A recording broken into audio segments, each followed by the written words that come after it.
BPA 때문에 어려움도 많은데 먹는 것까지가 쉽지가 않았으니 참 어려운 시기가 계속해서 다른 원자재 가격이 쉽게 안정화되지 않으니 농산물이라도 곡물 가격이라도 조금 하나라도 안정화시켜 놓으면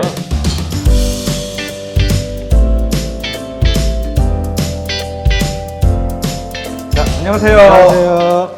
자, 해외 선물의 지식과 경험을 쌓는 방송. 해적의 김성준입니다. 예, 추석이 이제 얼마 남지 않았는데 네. 되게 걱정이 많아요. 밥상머리 지금 물가가 너무 올랐죠? 너무 비싸지고 있는 상황이라 뭐 안 그래도 인플레이션 때문에 진짜 힘들다 하는데 수해까지 그렇죠. 그리고 또 태풍까지 지금 올라오고 있다 네. 하잖아요.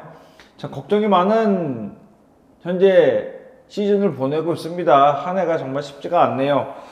이 밥상머리 이슈로, 그러니까 말 그대로 이 농산물 쪽, 밥상머리 하면은 농산물이잖아요. 농산물 뭐 쌀도 쌀 밀가루 다 뭐 어차피 뭔가 관련된 주식, 우리가 먹는 주식 관련된 이제 곡식에 관련된 이야기, 그리고 여전히 인플레이션의 주범인 유가, 그리고 유가가 조금 잡히는가 싶었더니 이로 인해 파생되는 여러 가지 이슈들. 원자재 쪽으로 1, 2부로 나눠서 저희가 이번에 한번 좀 다뤄보는 시간을 가져보도록 하겠습니다.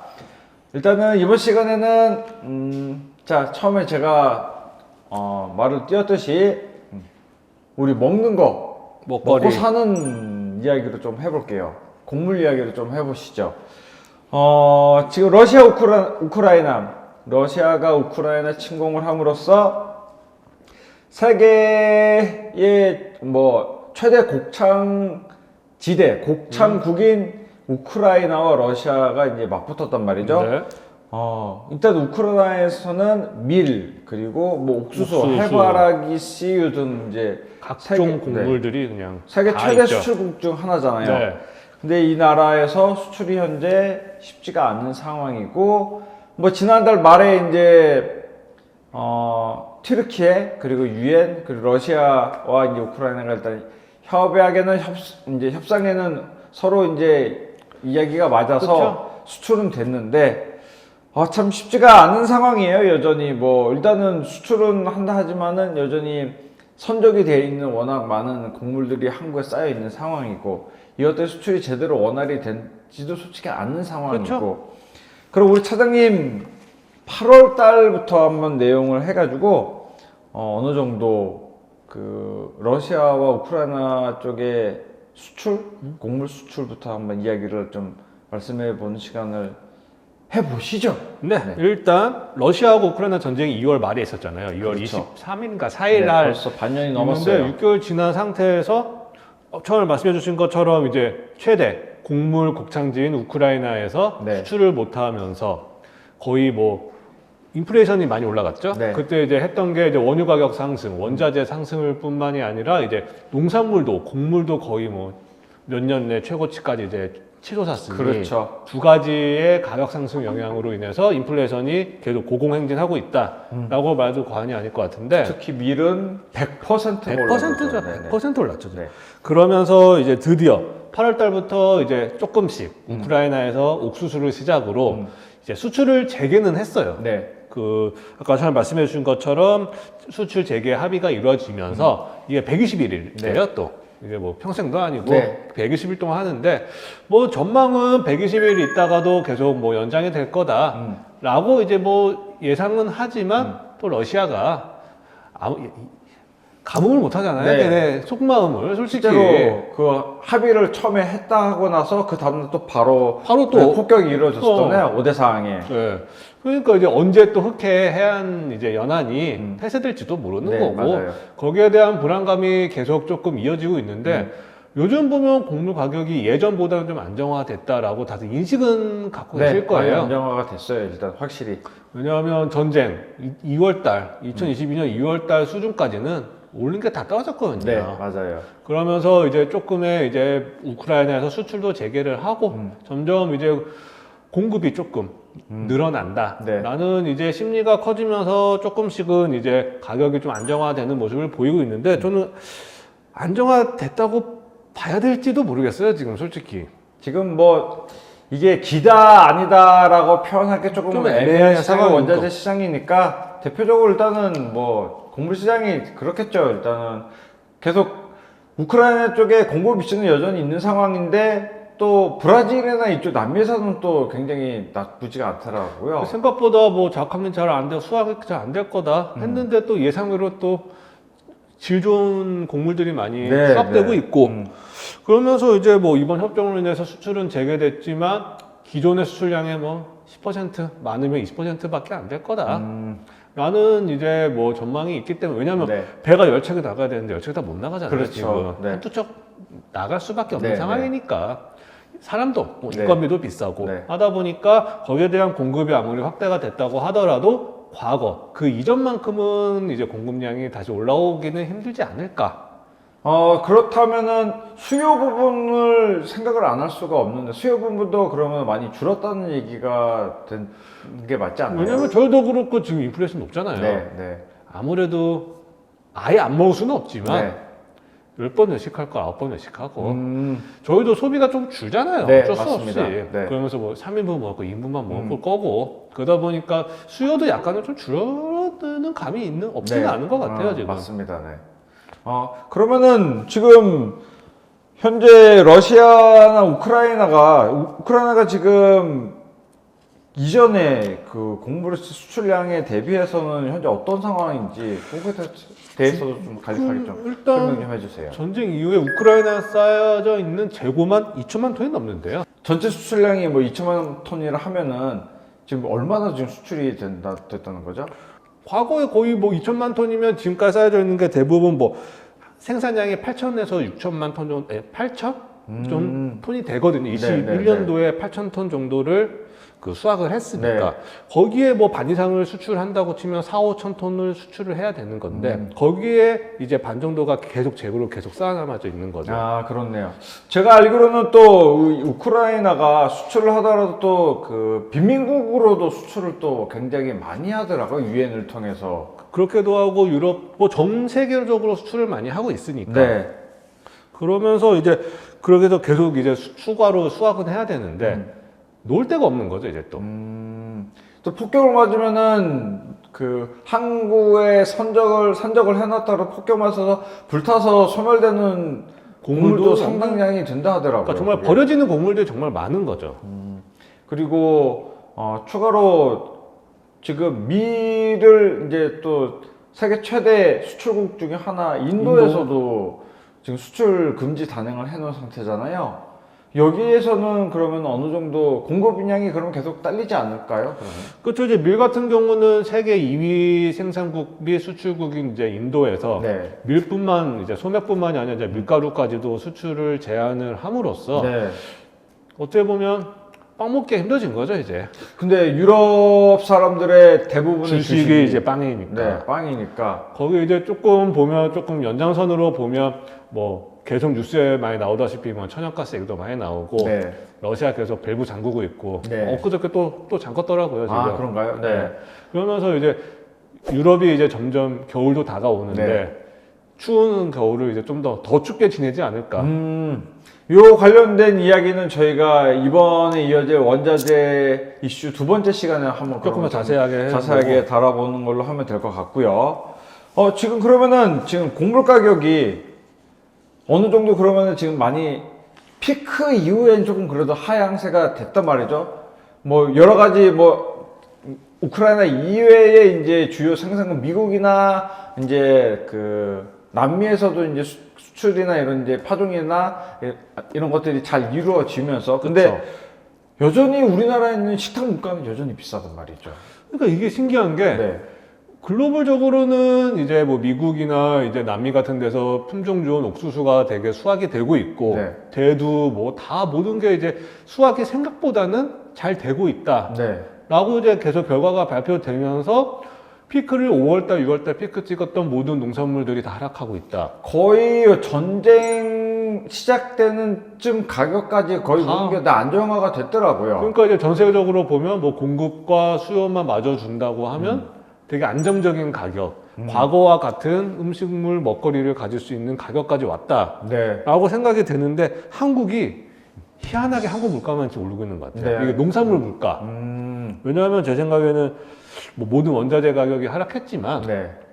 일단 국내에서 생산되는 제품들 있잖아요. 네. 수입 말고 네. 거기에 대해서는 이제 비 많이 왔잖아요.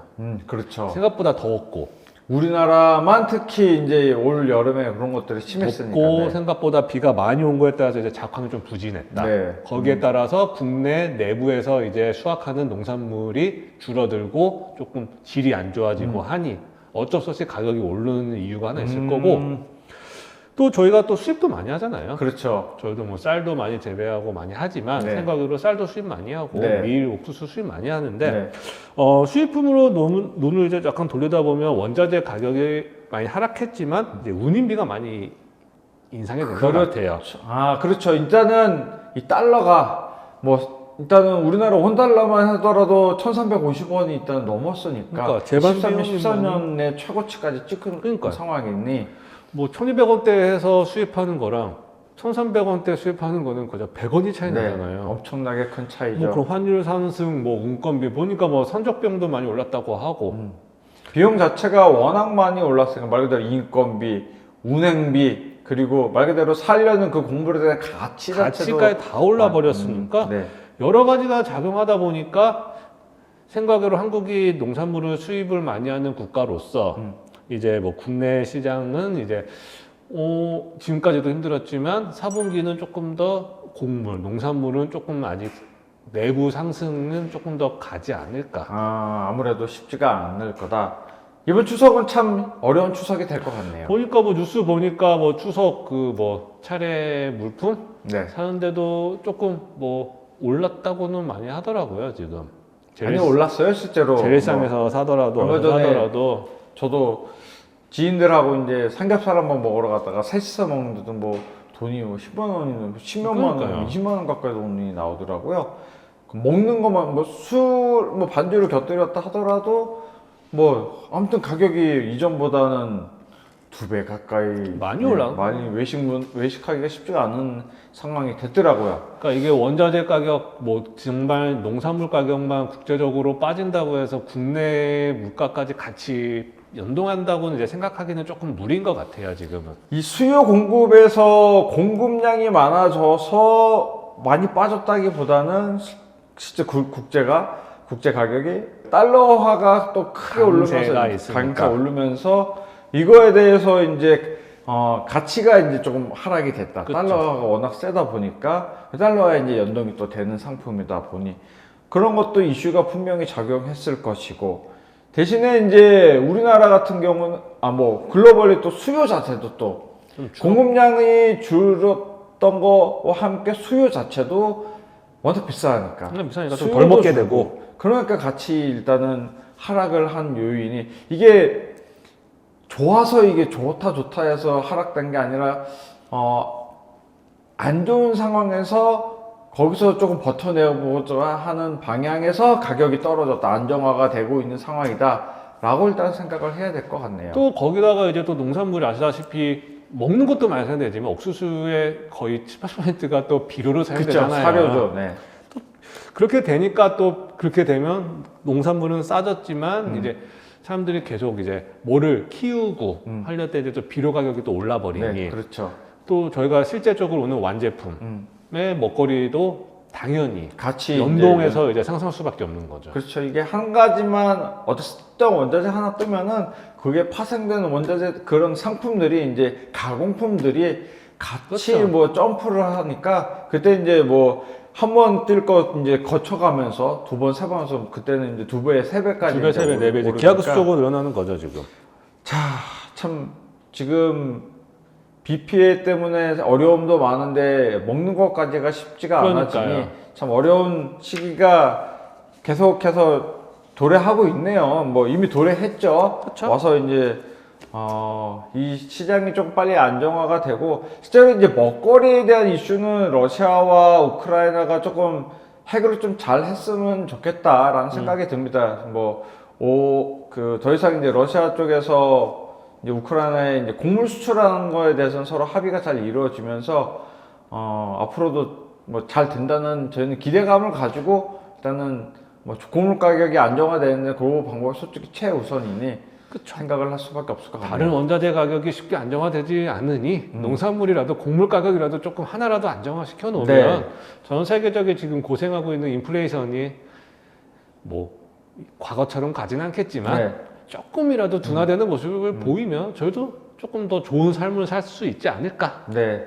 저희가 왜 에그플레이션까지도 걱정을 했었잖아요. 이게 진짜 밀가격이 이제 2배, 5월 달에, 6월 달에는 거의 2배까지 뛰었으니까. 그래서 걱정을 많이 했는데 그래도 안정화가 빠른 시기에 좀 돼가지고 이게 그러니까 다른 쪽에서 이제 파생되는 뭐 그러니까 남미나 미국에서도 이 미국이 계속 요즘 고온건조 때문에 걱정이기도 했는데 그래도 어느 정도 뭐 파종이나 추수가 잘 돼가지고 그쵸. 그것도 참 다행인 것 같고 일단은 곡물 시장은 계속 어찌됐든 모니터링이 좀 필요하긴 할 것 같습니다. 뭐 우크라이나가 지금 추수까지 해서 이제 다 걷어내긴 했는데 네. 신규로 이제 파종 자체는 우크라이나가 쉽지는 않았잖아요. 왜냐하면 러시아군이 이제 점령한 곳에서는 파종을 못 하고 그렇죠. 뭐 있는 곳에서 해도 사람이 인건비도 딸리고 네. 사람 자체도 딸리고. 우크라이나에서는 지금 남자들은 전부 다 군인으로 전쟁터 나가 있으니까. 전쟁터로 나가게끔 강제 이제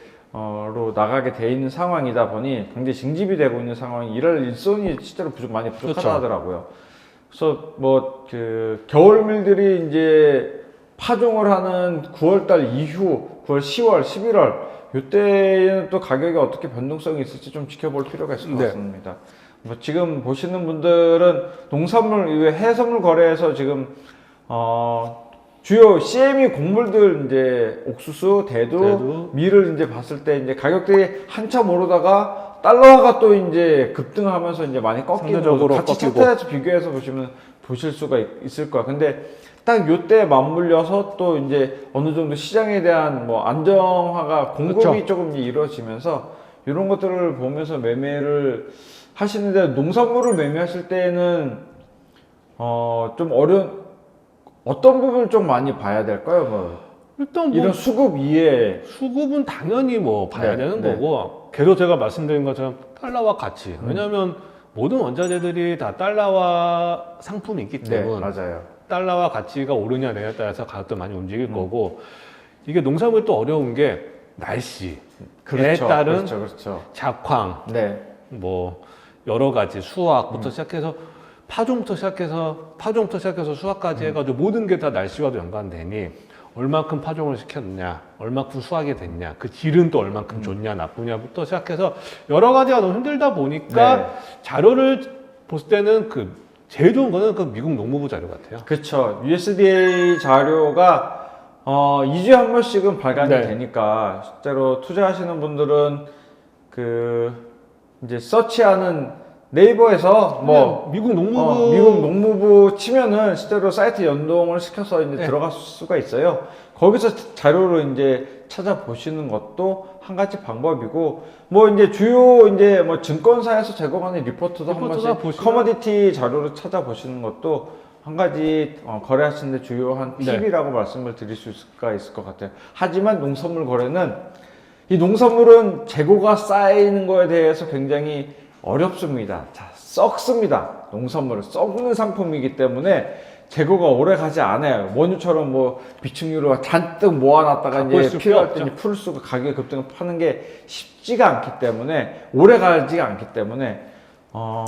거래 역시 오랫동안 포지션을 가지고 나는 장기 투자를 하겠다라는 생각하시는 분들은 저는 여기에 대해서 저는 굉장히 비추를 합니다. 반대 의견. 네, 반대 의견을 가지고 있고 우리 차장님은 어떻게 농산물 거래 차장님 해보셨나요? 농산물 안 해봤는데 농산물은 제가 가격은 보는데 이틀 못 가요. 네, 이틀을 못 갑니다. 이틀 못 실제로 가요, 이제 이거. 개인이 거래하기에 그 변동폭이 굉장히 쉽지가 않기 때문에 뭐 차장님이 계속 차트를 보시면서 말씀하셨듯이 저는 이제 이전에 이제 거래를 할 수 있었을 때는 저도 이제 해봤었는데 농산물로 진짜 수익을 내는 게 진짜 하늘의 별따기더라고요. 이게 매일매일의 날씨를 일단은 해외 날씨를 알아야 된다는 그쵸. 게 그게 정말 쉽지가 않더라고요. 그러니까 해외 날씨에서 주요 생산 지역을 이제 날씨를 찾아봐야 되기 때문에 미국이 이만한데 그게 이제 너무 여기를 어렵더라고요. 알아봐야 돼. 그래서 이 매매를 하실 때는 일단은 말 그대로